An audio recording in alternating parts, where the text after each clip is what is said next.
Hello and welcome to another Doctor Who Big Finish video. In today's Doctor Who Big Finish video we're looking at this, Ravenous. If that was a 7th Doctor audio box that would work wonderfully. But it's the 8th Doctor, yes, it's the 8th Doctor and the Candyman. A story and a thing we never thought we would hear or see, but the Candyman's back because the Candyman can.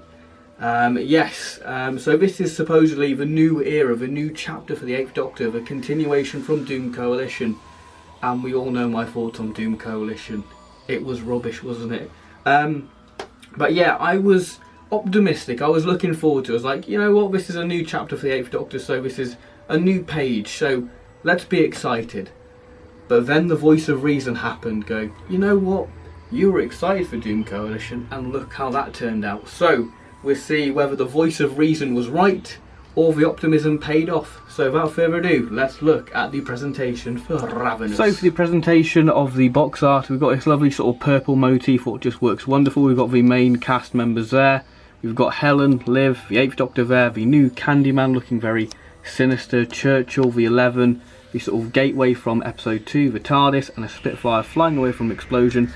Doctor Who, Ravenous 1, Big Finish. On the side we just have the Candyman there, then the other side of the box showing the CDs with their spines, and interesting, you can see the 8th Doctor's head has been removed, it's just the Doctor Who logo now, and then we have the 4 stories in the set. If you look at the back of the box, we have the sort of main bio of Ravenous 1, then we have the 4 individual cover arts there, and the story names there. So very moving on to the cover art now, we've got an explosion there, the 8th Doctor, Churchill, Liv, the TARDIS flying in the sky, and some Spitfires sort of being shot at. So yeah, very nice cover. And we have the 8th Doctor banner there. Taking a look at the back, so we've got the cover again there and the bio on the story, so do feel free to pause to know more about the story. Then we have a picture of the main cover art there. Moving on to the second story now, so we've got the 8th Doctor there, Liv, and the sort of gateway from the story. We've got Strala Cushing, the TARDIS, and a scorpion sting there, and the 8th Doctor banner. And again, we have a picture of the cover again enlarged, and the bio for the story, and the running time being 1 hour. The third story, World of Damnation, so we've got the 11 in a straitjacket, we've got the creepy image of the Candyman, Helen, the TARDIS, and a very strange motif there, and the 8th Doctor banner. I think you get the idea. So here's the bio for World of Damnation. And the final story from the set, so this has got quite an action-packed cover. We've got the Candyman there, some spider legs, some sort of rubble, the 11 and Helen. That's got a strange ring to it. We've got a sort of bottle lightning there, the 8th Doctor and Liv, and the 8th Doctor banner and there. And the bio for Sweet Salvation. Moving on to the leaflets now, so if we open up the first story, we have a picture of Nicola Walker and Paul McGann, writer's notes by John Dorney, and the cast list there. Now for the leaflet for how to make a killing in time travel, so again we have a cast photo there, and we have director's notes by Ken Bentley, and then we have just an image of the cover there with Ravenous. World of Damnation now, so if we open it up, we have a picture of Nicholas Grace, who plays the Candyman, and we have Hattie Moran, and we have writer's notes there, and again the cover art. So opening up the final leaflet, so we have a nice little cast photo of Hattie Morahan, Mark Bonner and Nicola Walker, and we have producer notes there, and we have production credits. Moving on to the disc art, so where we have the disc art for Their Finest Hour, How to Make a Killing in Time Travel, World of Damnation, and Sweet Salvation. And if we just flip this over, if I can do it, we have the behind the scenes disc. Right there, on to the first story, Their Finest Hour. Was it Their Finest Hour? See what I did there, a little joke? Oh no, right, forget it. Okay, so my answer is no, this wasn't really Their Finest Hour. It's not a bad story, but it isn't an amazing story. It's just good. But more on that later. So obviously this is the first story in the new chapter for the 8th Doctor saga. So does it feel like a continuation from Doom Coalition? In a way, yes, because we do have a bit of animosity between the Doctor and Liv, you know, about them trying to find Helen. We do have a few sort of references back to Dark Eyes with Molly and the return of Baker Street. But this is they're very much throwaway lines. But on the other hand, this story is very much standalone. So the story essentially being the Doctor, you know, being summoned by Churchill to help because of strange goings on in the sky, and it's costing him dearly. So the Doctor and Liv have to uncover, you know, what is this invisible spaceship. So we do have a little bit of mystery throughout the story. Now the start of the story is really wonderful. It's bold and it's cinematic, and what I presume is a Spitfire. It could be a hurricane plane flying over to uncover what's going on in the sky. So if you like your planes, then you're going to enjoy this story, because this story has a lot of plane action, especially towards the end. So the sound design for this is excellent, and I feel like this story is more of a character-driven story because the character interactions are just wonderful. The scenes between the Doctor and Churchill are great, and the Polish pilots are just a great addition. But once we reach the 20-minute mark, the story does sort of split into two, as we get the Doctor and the Doctor doing his own thing and Liv getting information from the Doctor. So I best cover the negatives. What I'm not really a fan of the story. So I will say this: the story, for me personally, did lose momentum in the middle, but it clawed its way back for the final 15 minutes. But I think the main issue I have with this story is it very much stays on one level. It doesn't really change gear. There are moments when you think, oh, we're changing gear, but it doesn't. It never, fully goes up to the next level. It very much stays at one level and continues at that level throughout the story, which is a bit of a shame, really. And my other negative for this story is the threat. It's practically non-existent. There is a little glimmer of a threat there, but I didn't feel worried for the characters within this. I was just like, oh, they'll be fine, because I didn't feel like the threat was there. It was practically non-existent. So yeah, the threat level and the story practically being at one level. So moving on to characters now, we have the wonderful 8th Doctor played by Paul McGann. Very much the gadget man, building gadgets for the Spitfires, shield, weapons, that kind of thing. He's rather cheerful when his plan works and can be quite jokey at times, but he does have this serious side because he wants history not to be altered. But overall, he's pretty chill. And we do see, the 8th Doctor being a bit diplomatic, and it's just a wonderful performance by Paul McGann. So now on to Liv, played by Nicola Walker. Now she is pretty urgent because she wants to find Helen and not lose the trail, because she wants her friend back, which is understandable. So she can be quite sarky at times. There's a bit of animosity between the Doctor and her, which I quite like. It's a nice little development for those two. But she very much comes into her own in the middle of the story, where she takes charge, and she's pretty straight to the point within this story. And she doesn't know who Winston Churchill is, which is a nice reminder that she's not human, that she's from Caldor, and it's just a great performance by Nicola Walker. Winston Churchill, played by Ian McNeice. Now, Ian McNeice does a brilliant job bringing him to life, and what's nice is, this story feels like a continuation from the Churchill we saw on TV, with him being, cheeky, asking the Doctor for hints and spoilers on how the war goes, and wanting the TARDIS to end the war. Despite Churchill being rather playful, Winston is right. We do see Winston quite troubled by the war, with us getting a brilliant moment between him and the Doctor, saying, "I will mourn and weep when the war is over." I just think that's wonderful.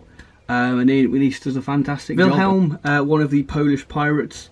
I absolutely love him. He's a bit of a cheeky chap who wants to fight back and hurt the Nazis. Some really lovely scenes between him and Liv, and just a wonderful performance. I can't remember the actor's name, but he does a fantastic job. So what are my overall thoughts on Their Finest Hour? Overall, it's a pretty good story, but it just doesn't really manage to change gear. The story felt a little flat at times, making the story feel like it was missing something. I will say I did enjoy this story more on re-listen, and the character interactions make this story pretty enjoyable.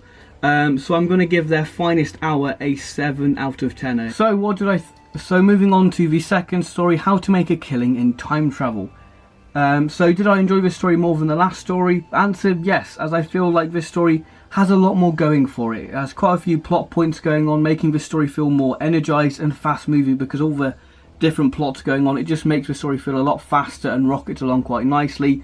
And it's just a good old romp of a story, and it really has a nice balance of humour and action, with the humour really coming from a character called Dron, who has a knackered communicator, and the best/worst security guard, Macy. The setting I found pretty good, as it's basically a space station hub for businesses to trade, so it's kind of neutral territory. The main plot of the story is about a gateway they have created into the vortex, and of course the Doctor doesn't like that because it causes a hiccup in the vortex. So questions are raised, what is this gateway for, what's it going to be used for, and why do these rather rubbish newbie criminals want it? So everything really sort of spirals from the gateway, with deceit, blackmail and family rivalry. So this story has a fair bit going for it. In the last 10 minutes the stakes are risen even higher, and we see the story descend into more of a sci-fi operatic farce, with everything going full circle. The Doctor, played by Paul McGann, he's very worried about this sort of time gateway being open, because he doesn't want the vortex to be damaged. Very much the scientist tinkering around, fixing things, curious by what's going on, and rather impressed by the gateway. Again, a very great performance. So Liv, played by Nicola Walker, obviously. Yeah, I really like Liv within this story because she takes none of the Doctor's nonsense. She does have a few witty moments scattered throughout, and we do have some great moments, especially in the last 10 minutes involving Liv. Moving on to one of the supporting characters now, we have Strella Cushing, played by Judith Roddy.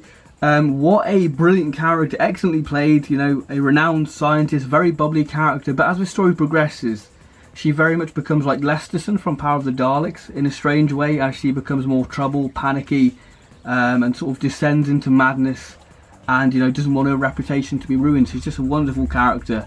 Yeah, really enjoyed Strella Cushing. Now on to my favourite supporting character of the story, Macy, played by Christopher Ryan, the best and worst security guard all at once. He's just a really lovable fellow. You know, he reminds me very much of a lost Chuckle brother.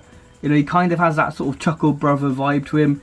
You know, he likes things to be pretty simple, and he's out of his depth when trouble comes knocking. He's just a brilliant character, and I really want to have more stories featuring Macy. Come on, Macy, be a companion, because I'd love to have that kind of Chuckle brother companion. It'll be brilliant. Yeah, Macy, I love him. So what are my concluding thoughts on this story? Overall, it's a real fun romp of a story with balance of humour and action, with lots more going for it. You know, all of these unique and wonderful characters with all these different plots, you know, really keep you engaged and just keeps the story fresh and exciting and energised, and it's constantly moving.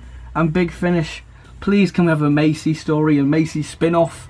It'd be fantastic. That's a spin-off we all need. Macy, the rubbish security guard. It'd be wonderful. So yeah, a lot more enjoyable than their finest hour, just because I feel like there's a lot more going for it. It just feels more energised and moving, and it's just a brilliant story. I love it. So yeah, I think How to Make a Killing with Time Travel, I'm going to give it an 8 out of 10. It's just a fun adventure. Right, the third story, World of Damnation, where we are introduced to the 11, Helen and the Candyman. What a combination, to say the least. Okay, so this is the actual start of Ravenous, as the previous stories in the box set are very much standalone. So if you really wanted to, you could go straight to these two stories and you wouldn't have missed anything, because this is when Ravenous actually begins. It's very much the same format as the 4th Doctor Adventures Series 7, Part 1, with having 2 standalone stories, then having a 2-parter. So this being the first part of the story, this is very much set up, establishing the characters and world building. And I will say Matt Fitton does create a very unusual environment of this sort of prison slash asylum, this cold, harsh and oddly sinister environment, and the prisoners being treated like animals. It's just a really bizarre listen. And the first 10 minutes are very much focusing on 11 and Helen, and that has a really strange ring to it, and it kind of works. So yes, with us getting their backstory, you know, how they ended up here and what occurred to them while they've been in this asylum. So yeah, it's quite nice to get a bit more of a backstory in them. Now this story does have an interesting idea, because the 11 isn't a standard Time Lord. You know, what happens when his mind reaches capacity? And I think that would have been an interesting theme to have played throughout the episode. It's kind of toyed with in a few places, but nothing really comes of that plot point, and I would have liked to have seen that plot point developed further. Another idea of what I really liked about this story is the Candyman.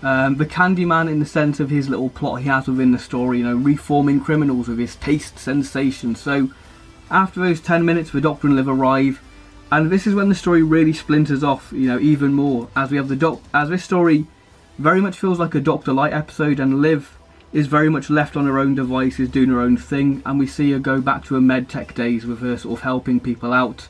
And the final 10 minutes is when the story really sort of changes tone and ramps up to the next level, with the 11 and the Candyman teaming up, and we see the Doctor confront the Candyman face to face, and the Candyman's pet, you know, this massive giant spider. Again, a very interesting idea, feeding off psychic energy, and, you know, of things too good to be true for the Doctor and Liv. And I will say this, personally, I found the story again did lose a bit of its drive in the middle. So yeah, there we go, World of Damnation. Those are my thoughts. So let's go into the characters. Characters now, the Doctor, not much you can say, because it's a pretty light from within the story. However, I like how the Doctor is lured into a trap by the Candyman using jelly babies. I think that was quite nice. We do see sort of an impatient side to his Doctor, and sort of a great urgency to get back to his friends, which is lovely. So yeah, Paul McGann, fantastic job. Liv, Nicola Walker, Yeah, fantastic story for Liv, as this is very much Liv going back to basics with her being a med tech, using those skills and, you know, helping out others, and she's very much sort of does her own thing within this story, which is quite nice. Helen really shines within the first 10 minutes of the story. You know, we're seeing the caring and nurturing nature of her character, you know, helping the 11, and she does play quite an interesting role within this story, you know, her being quite calm and collective, you know, thinking of her future. And, you know, the question is, does she still have those powers what she had at the end of Doom Coalition? The 11, what can I say? You know, versatile as ever. You know, I've said all the compliments before in previous reviews, but yeah, the 11 is fantastic. You know, he's versatile, you know, flipping through all these different incarnations. You know, it's very interesting to see him, you know, becoming one and not sort of splitting off into all those different incarnations. He does have some quite interesting character moments when you think, you know, he's reformed, and when he sort of goes deep into his mind, you know, thinking all the crimes and horrible things that he's done. It's just rather nice just to see that sort of character exploration, really. So yeah, fantastic. You know, the 11, brilliant. The Candyman, played by Nicholas Grace. Yes, I believe that this is more of akin to the original TV idea, sort of this mad scientist sort of fellow. You know, brilliantly played by Nicholas Grace, who brings this weird, cold, sinister charm to the role. You know, he's very much, you know, he feels very much like Heston Blumenthal, but creepy, you know, with creating all these extravagant taste sensations. Just well done to Nicholas Grace, you know, for tackling the role of the Candyman. So my overall thoughts of World of Damnation, overall, it's a rather bizarre story with some interesting ideas, but I do feel like I need to listen to this story, you know, again, just to get the full grasp of what the story's trying to do. But it's fairly enjoyable, you know, it does have some great moments and some nice ideas. And it's, you know, nice to finally start Ravenous, to start this story arc. So yeah, so I'm going to give this story a 6.5 out of 10. Good ideas, some nice little hints to what Ravenous could be. But yeah, what more can I say? Some nice ideas, but just I feel like some of the ideas weren't fully, you know, realised throughout the story. So yeah, I'm going to give this story a 6.5 out of 10. Right, the season finale, Sweet Salvation. So is this a pretty enjoyable way to end the box? So I would say it was pretty enjoyable to listen to. The Candyman and the 11's plan is in full operation, and it's a very odd pairing, those two characters, but they just work together incredibly well. We get the backstory of the Candyman, you know, what happened to him with him encountering some androgums, which is a nice little throwback to the two Doctors. But he does have a few sinister moments throughout the story, and we do hear the original Candyman voice towards the end of the story. As for the 11, we see his cunning and manipulative nature throughout this story, which I really like, because he's basically the main villain of this story, and we see sort of the Candyman's sort of pet, you know, the spiders, fully realising their purpose revealed throughout this story, which is quite nice, and I do like the idea. And the story does have quite an interesting idea and an interesting concept, you know, what happens if you annihilate crime? And I think that's quite a nice question. And the main question is, you know, what is Helen's purpose in the story? So this story does have a few tense moments with the Doctor and crew escaping the asylum, and a bit of action scattered throughout, and some pretty dark moments when these sort of guards just kill themselves. It's quite a dark moment throughout the story. We also get a few more hints to the Ravenous being these sort of horrible psychic echoes, and I do like how the Doctor's quite dubious of Helen. And this story really explores a different side to the 8th Doctor, which I really like. That's all I'm going to say on Sweet Salvation. I think it's one of those stories you have to experience for yourself. The characters, I'm not going to talk about them because, you know, they're basically the same as the previous story. But yeah, Paul McGann is excellent within this, and I think, you know, all the characters that I mentioned before are brilliant. They all have their own merits, and it's wonderful. So overall, I think that this is a decent way to end the box set. Nothing amazing, but a very enjoyable listen nonetheless, and it also raises more questions about the future for the Doctor, Helen and Liv. And I will say this story does end on an interesting note, so I'm going to give this story a 7.5, a nice little way to end the box set. So overall, what do I think of Ravenous Volume 1? Well, I think Ravenous Volume 1, its heart's in the right place, but the stories just didn't quite deliver. I was expecting a little bit more. I was expecting something amazing, something grand, you know, 9 out of 10, 10 out of 10 stories. Because I was really hoping, you know, that this is, you know, a big, bold way to say this is a new chapter for the 8th Doctor, this is a new saga, and it's going to be brilliant. Instead, it ended up just being good. Like, I feel like the box set never really got going. I know that this is, you know, a 1/4 of Ravenous' story, but I feel like as a box set, the stories are just there, or just good, or just above average. So I feel like this is a little bit of a disappointment. I feel like this box set kind of slipped through Big Finish's grasp, and it just got produced. I think the two stories, you know, the two standalone stories were decent, you know, nice to break you back into the Eighth Doctor's world, but they're nothing amazing. I mean, I know my favourite story of this set is How to Make a Killing in Time Travel, just because of the characters and the movement of the story. The Candyman two-parter, that was enjoyable, but I expected more from it. I kind of wanted something a bit more grand, you know, the return of the Candyman. It's something to be celebrated because it's a villain we never thought we would see again. But yeah, I am fearful for Ravenous as a series, because from what I've heard, this is meant to be more loosely connected, more not so focused on story arc like Doom Coalition was. And Doom Coalition took 2 box sets to actually get to the story arc, and I feel like Ravenous is going to be one of those box sets where it's all left to the final box set, which is bad, because I quite like the idea what Ravenous has got, like the hints what we've got throughout this box set. I am intrigued, I am interested, and I probably will get volume 2 just to see if it improves, because if it doesn't improve, or it's just the same level as this, then I probably won't get the other 2 box sets, simply because it's not that engaging. I feel like the Eighth Doctor for me is really hit a hard time, because the Time War Volume 1 box set was really forgettable. You know, I found it just a real disappointment of a box set, and Doom Coalition, you know, was just a mess, and I feel like the Eighth Doctor's really suffering. I want the Eighth Doctor to be back in the main range. You know, just one story per year where the Eighth Doctor's, you know, TV movie McGann again with Charlie, having fun adventures. Just one story in the main range, that's all I'm asking for, because I'm a little bit fed up of having the Eighth Doctor in these box sets being tied down to these arcs. I know Ravenous is trying to sort of get away from, you know, heavy story arcs, but at the end of the day, if you're going to do a story arc, I feel like Doom Coalition could have been over in 2 box sets, and I feel like Ravenous needs to do something spectacular and remarkable to sort of pull it off, because right now the Eighth Doctor, I'm really sort of swaying, you know, my love. You know, the reason I got this box set was just to see if it's an improvement, and sadly it wasn't. It was just a good box set. So would I recommend Ravenous? Yes and no. I think if you're invested in these characters, then probably try it. You obviously get it.